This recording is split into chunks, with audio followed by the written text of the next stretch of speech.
Alright, so we got all the boxes mounted and all of the easy stuff done. There's one there. There's one there. One there. And one there. So this is my end. That's why it only has one piece of EMT coming out of there. So all the straights are done. What I need to do now is this box is in the center of this beam. So I got to bend a kick around the beam.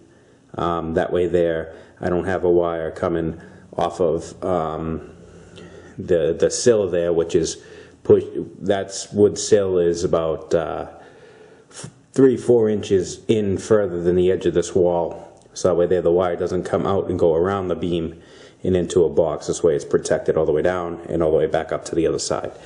Because there's no real way to get, or no real easy way to get on the other side of this beam from above this ceiling. So I'm going to use that kick in that piece of EMT coming down and then the other one going up to get around that beam. So let me show you real quick how to bend EMT to certain distances and certain angles. Just a quick thing while I noticed I had one of the levels leaning against this wall. This is a 48-inch level. This is Pittsburgh. This is Harbor Freight's house brand, if that's what you would call it. This is a 48-inch level, and it cost about $12. And the only reason why I got it is because I needed a straight edge, but I needed something with heft to it to be able to clamp down. And also I used this to when I was doing brick steps, because I didn't mind if I kind of dinged it up in any way. So I got this. Let me tell you, this thing sucks. As far as level goes, it's way off. I checked it against my good level, which is my 48-inch boss stitch, which I believe is made by Stanley, if I'm right. Yeah, actually, I don't know if that'll show up on the camera, but it's stamped Stanley right on the end there. Just the sheer weight difference in these things alone is just amazing. Plus, this one, at least accuracy-wise, horizontally, I mean, it isn't too bad. It's kind of crappy, but it's not. It's passable, especially for the steps and stuff I was doing. It isn't too bad. But vertically, like this, using these little levels here, it's just way off. It's unreal compared to this one. Also, the vial itself is way smaller compared to my boss stitch one, and I don't know if I can steady it enough for the camera to show, but the actual bubble itself, I don't know if you guys can kind of see it. It might not show up real well in the camera, but it doesn't touch both lines when you get it in there. The lines are farther apart than the bubble is. Plus, like I said, the vial itself is a little small. You can see it better in this one here if I can get it to stop. You can see how much wider the lines are apart compared to the actual bubble. And I'll just compare that with the boss stitch one here.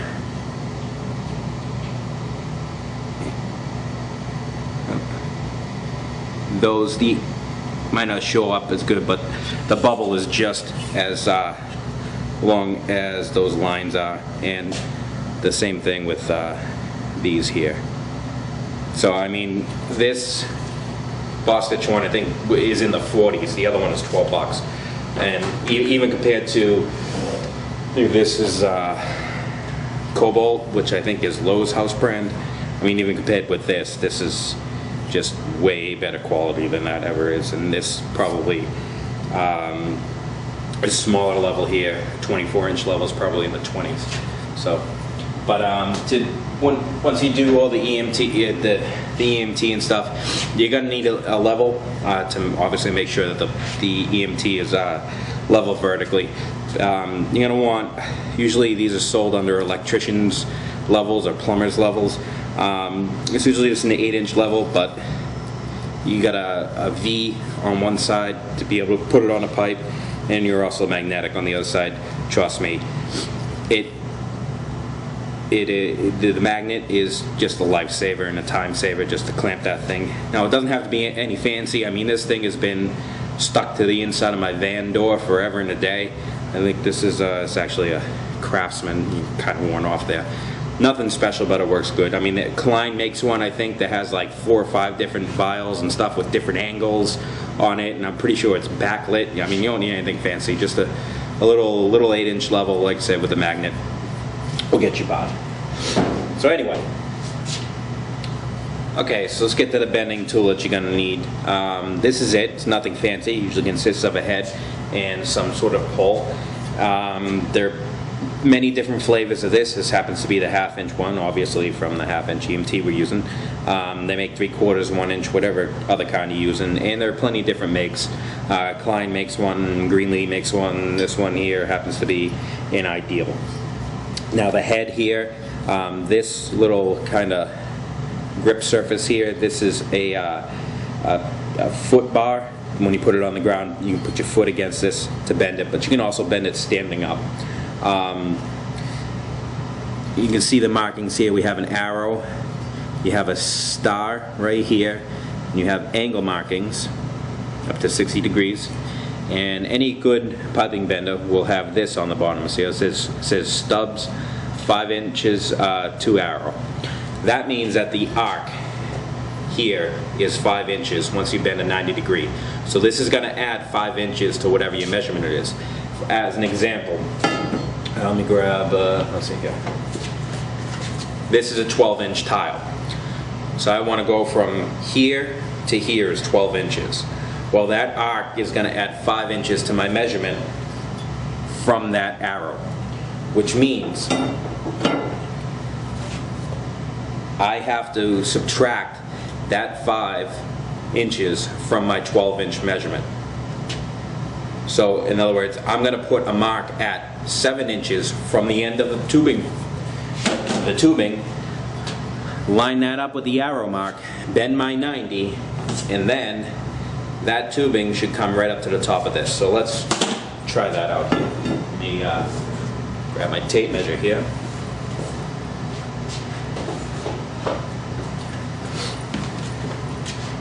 And here's just a scrap piece of EMT.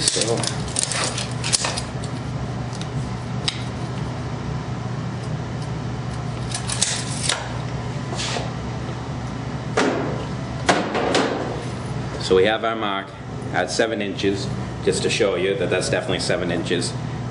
You can see that we're way off the 12. So I'm going to line that up with the arrow.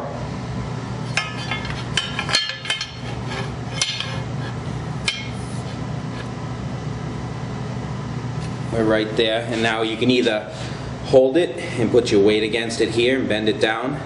Usually put your foot against the end of the pole, or you can put it down on the ground and use your heel to pull it. So let me just do it standing up here, see if I can get a decent shot of it.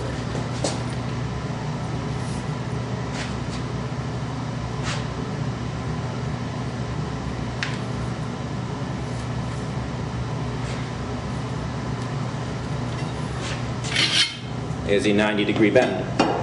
Now, if I'm right, from here, actually we got it slightly more than 90 degrees. So let me just straighten that up a little bit. There we go, that's more like 90.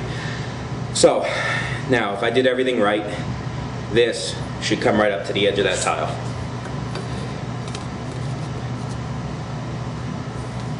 Which you can see, it pretty much does.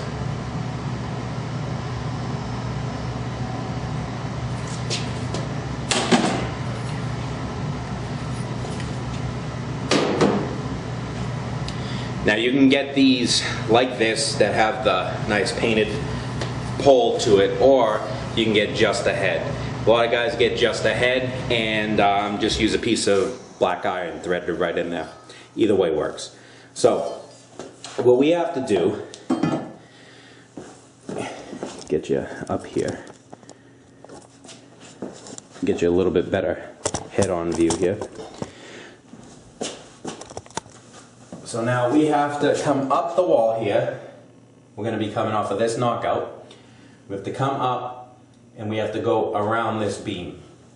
Now what you need to know for measurements is you need to know from your box to your obstruction. From my box to my obstruction here is 24 inches. You also need to know how wide your obstruction is. Mine is 2.5 inches. Now those are going to be important because you're going to have that, the tubing as you bend it is going to shrink because you're bending the tubing this way and then back this way. So this here you're not actually going straight up, so you're losing some distance. So you have to take that into account. That's where those measurements come into play. Now if you have a tubing bender that has the handle to it, a lot of times you'll look on the handle here, if I can get it in the, this one here has a chart. Now it tells you how to do it. You can see on the chart,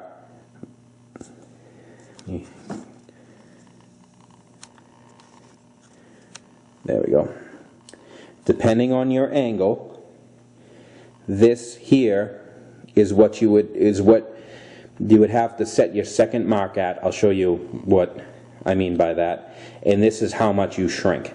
So at a 2-inch obstruction, using a 22.5 degree angle, we're going to shrink 3/8 of an inch, and we're going to have to place our marks, our 2 marks for our 2 bends, 5¼ inches apart. Now I have 2.5 inches and I want to use a 30-degree bend. As you can see on this particular tubing bender, that's not marked. Well, that's not a big thing because there are charts and formulas that you can look up for it. Okay, so since my actual offset is not listed on that chart, we have to do a little bit of math, and these tables can come from, I actually got them off the internet, but you can pretty much find them anywhere around if you just look up EMT bending. Now my distance that I need to offset is 2¼ inches, and my distance from the box to the beam is 24 inches. And so the angle I want to use is a 30-degree angle, so it's going to go 30 degree this way and 30 degree back straight. Constant multiplier is 2, and your shrink per inch of offset is 1/4 inch. So what we want to do is take our actual distance that we need, that we're being blocked, which is 2¼ inches, is what we need to be offset by. Multiply that by the shrink number, and that gives me 9/16. Now you take this number and add it to from your distance to the object you're trying to get around. So for me that's 24 inches. So our first mark is going to be a 24 9/16. So let me grab a piece of EMT and mark that. Okay. Now this piece is cut a little bit longer than I need, and we'll just cut the excess off when we're done. So I got my mark up to 24 9/16. That's where we put our first mark. Now what we need to do is take our distance we need to get around, which is 2¼ and multiply that by the multiplier, whatever that may be. In my case it's 2, which I come back to 4½ inches. Now we have to make another mark, wrong end of the pipe here, 4½ inches from this mark, but you don't want to go 4½ inches to the end, you want to go 4½ inches back, so towards that 24 inches that you've already measured. And there's my 4½. So here's the actual end that we're going to have the wire going into from the top. So this is the top, and this is the box end. Here's my first mark, and here is my second mark. Okay, so now we can bend that. See if I can get a decent angle here. Now to bend it, we're going to be using the arrow. This star right here, and this notch, you usually use when you're bending back-to-back 90s. In other words, you have to get between 2 places. In other words, you have, say, you need to get here and here, and you need a 90 here, and you need a 90 coming up on the inside of this. You would make one 90 using the point here, and you would make the other 90 using the star. So with those before. So again, I'm going to take our pipe here. I'm going to take my first mark that we made.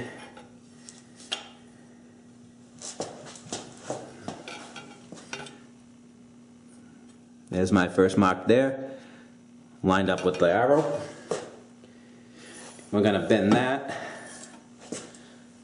Let me get you a better shot down low here. So we're going to bend that to our 30-degree mark right here. So again, it's marked on both sides.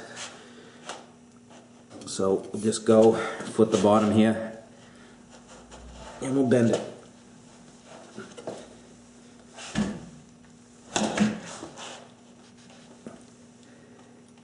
And there you go, right down to the bottom of this is right at that line. Now we'll switch it around the opposite way, obviously, and we'll go back to our other mark here.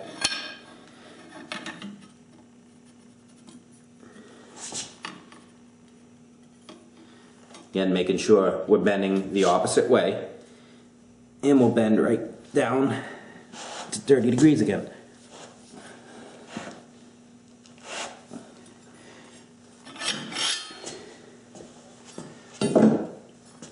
Out here, and there's our offset. Let me put it up in the wall, and there you go. It's set up perfectly. It's the same amount as the other one here. Now I just got to level it out, and if I need to adjust these just a hair, I think I bent one of them slightly too long. Put this clamp up here temporarily. This is where the magnet comes in real handily. You just clip that sucker right on there.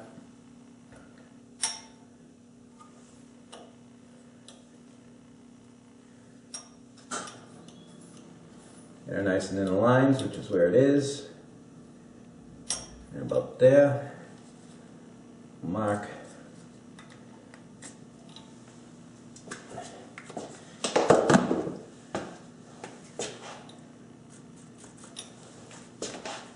That clamp.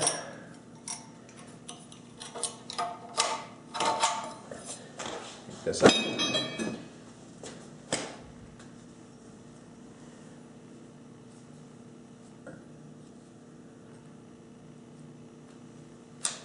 Mark our hole. Get our hammer drill with the masonry bit, carbide tip mason bit. This is for an impact hammer drill. You can use a regular drill too, but the hammer drill is going to give you a better hole. It's going to go through the concrete a lot more and not heat up the bit as much. Like I said, you can use it, use just a regular drill. The only issue is you can burn out the bit really easy, plus if you have really hard concrete, especially with a lot of aggregate and stuff in it, it's not going to want to go through the rocks. I have it marked for depth. The only trouble is this surface right here is very rough, so it's probably going to walk a little bit on me. So I might not get it exactly perfectly in line with this one, but we'll give it a shot.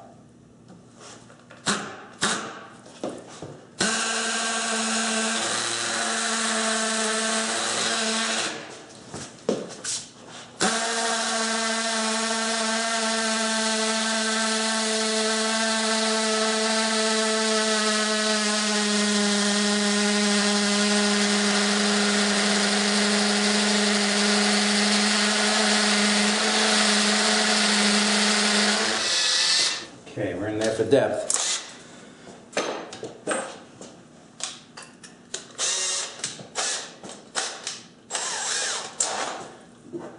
Again, I'm using the regular blue cement anchors, the shortest ones you can get. I think it's 1.25 inches, I believe.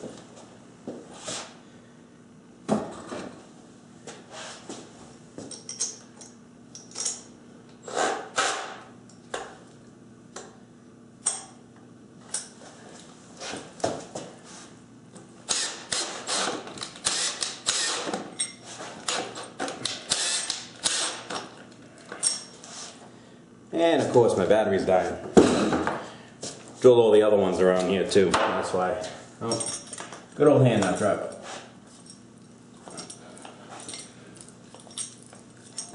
It's okay because it's the last one I have to put in.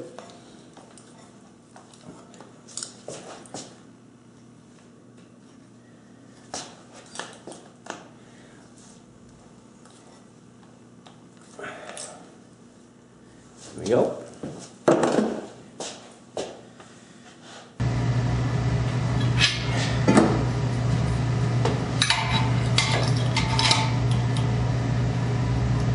There we go. That looks better.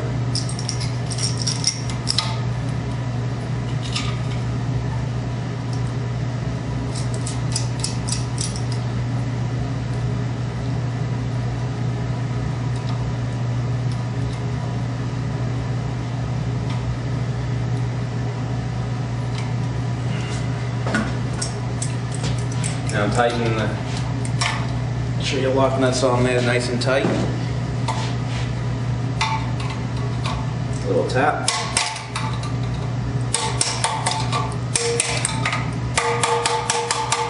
Yeah, it's on there nice and tight. Tighten down your compression fitting.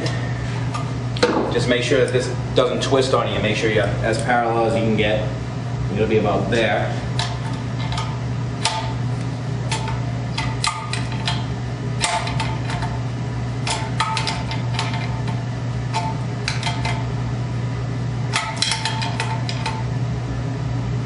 Down nice, and then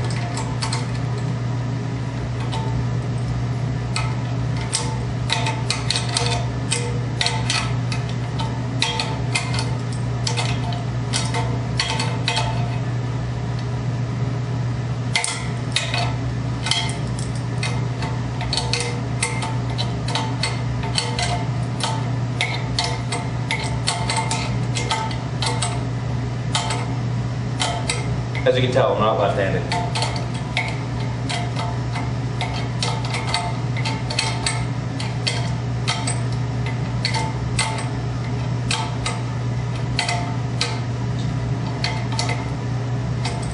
It's pretty even with this one. I'm off a little bit, but not by much. Double check my level. Right in the lines. Could stand to go just a hair that way. Right there. Okay, we're even that way, and have up top here, on top is going to go our cable line.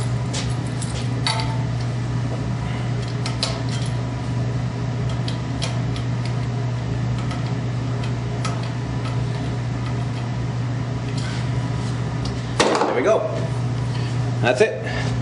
So we successfully bent around the beam, and both are even. Both bends begin in the same place.